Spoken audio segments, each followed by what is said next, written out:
I learned how to sew when I was a kid and ended up being one of the only people I know who know how to sew. And I think as I got older, it became this niche skill that I didn't realize was going to be such a niche.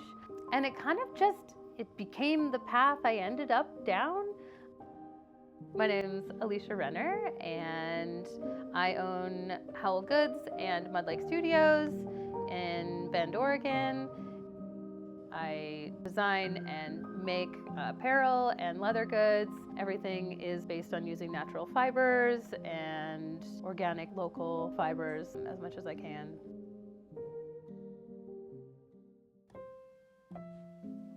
I moved to Bend in the fall of 2009. I got a job on Bachelor over the phone, and I was trying to move from Canada, so I was like applying at places across Canada and across the US and all this, and I didn't know anybody in Oregon and didn't even really know where the state was located in the US. But yeah, got in my car, loaded up my snowboard and my sewing machine, and came out here. There's so many details and so many reasons why you end up doing a certain thing, and I kind of think being in Bend when I moved here and meeting the people I met, and this whole community has been so supportive of small business and creative types and just doing something new and independent, so it kind of just worked out that way. There's been a lot of experimenting and figuring out what works and what doesn't and what I'm into, and I used to work in reclamation, so I would work on the mountain for the winters, and then I planted trees in Canada for the summers.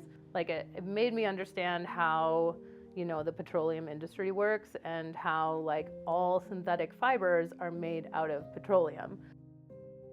Visually, you look at a fur thing and you're like, oh, that's an animal, you see the animal, But when you look at a synthetic coat, you don't see a barrel of oil, So there's a disconnect for people, but it's kind of a matter of choosing your priorities.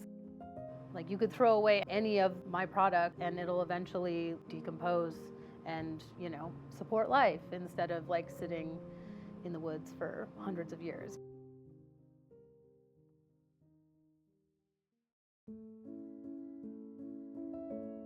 My favorite part of all is getting to walk into my studio and make something, have an idea in my head and make it into a physical thing.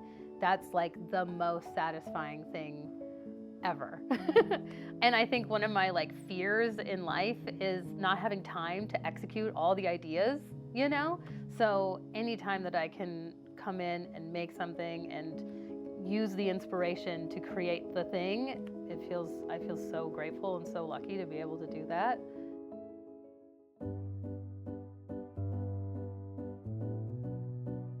I always had this idea for a design that would include some sort of super customization where I could work with a customer and they could inform the design together. It all kind of culminated with the vest. The vest is really satisfying because each one is different, and I get to work directly with a person and they get to tell me their story, and I get to kind of design the vest around whatever theme they like. And I've made so many that are so personal to people, and it's so cool because they'll bring in their grandmother's fur stole, and I'll use that for the hood and the lining and stuff like that, and then that becomes such a cool heirloom piece.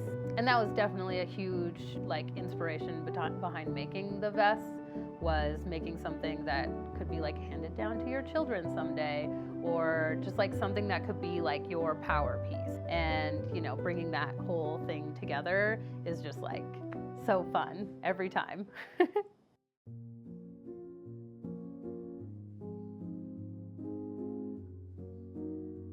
I feel there's two different kinds of artists. There's the ones who just wait for inspiration to hit them, and then there's the ones who are just motivated and making, I would recommend being the one who just goes and makes, because you'll make mistakes and you'll learn things and you'll try new things, and the whole time you're just getting better and better and better at your skill.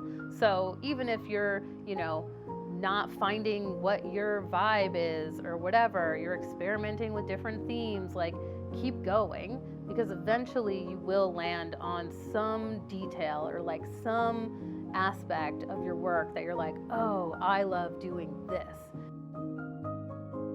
Once you figure out what your box is, what your personal box to work within is, then that's when you've figured out what your like niche theme is, and what inspires you. I think it's hard because a lot of people jump in and it's like the world is your oyster and like just try anything and like here's all the materials you ever need and like let's go.